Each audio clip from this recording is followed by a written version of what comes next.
released my debut album that I could make an album. I guess that's the obvious answer, but I'd never made one before and it felt like a real achievement. It's funny because I made it accidentally in a way.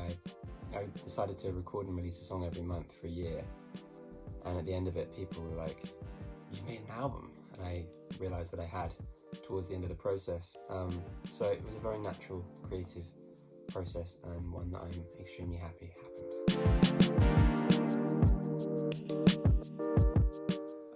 Have I always known I would dedicate my life to music? Music has always been a constant in my life from a very early age. It was always the thing that I enjoyed the most and the thing that I found the easiest. It came very naturally to me.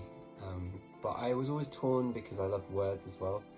I kind of toyed with the idea of being a writer, and I followed music, but I always felt a little bit lost in the world of music. I was practicing my guitar like 6 hours a day and I wanted to be the best guitar player in the world, but it wasn't until I first wrote my first song that I had this kind of like eureka, this is what I'm meant to be doing moment, because it was combining music and words, and I still find the most fascinating thing how words can bring out emotive qualities in music and how music can make words feel more believable and more profound. So I'm glad I found songwriting as my destination.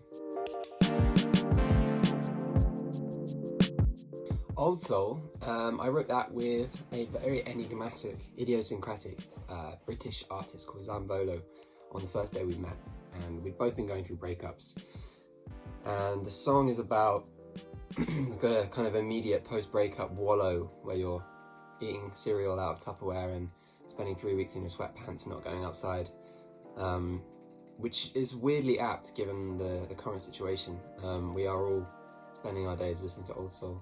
It's a song I'm very proud of, and I know Zambolo is very proud of too, so it felt like a really good way to open my new album. How would I describe human relationships nowadays? Wow, what a question. Well, it's funny that we are currently on some sort of totalitarian lockdown banning us from any physical human relationships, and we are all communicating via screens, which on one hand is kind of sad, and on one hand I think it's really beautiful. I think it's amazing that we can communicate on a profound level even when we're physically separate. I also think that there is an unprecedented empathetic movement happening. Never before has the human race thought and moved as one collective consciousness.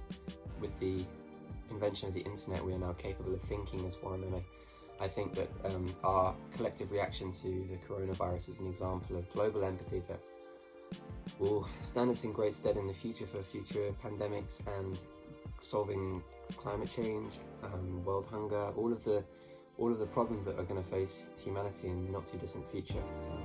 So there is good to come out of a dark situation.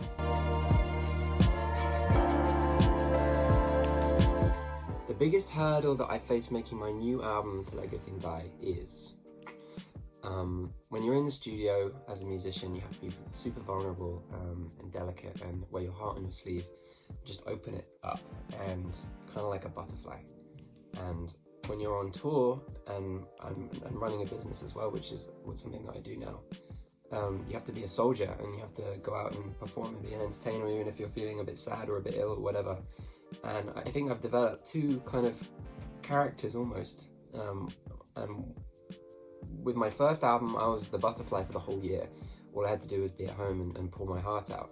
Whereas now I have to go on tour, be a soldier for a month, and then come back and be a butterfly and be vulnerable again. And so it's this constant like opening and closing of a cocoon, which is something that I'm still kind of struggling with a little bit. But I managed to do it, and I managed to make an album that I'm extremely proud of, and I can't wait for you to hear it.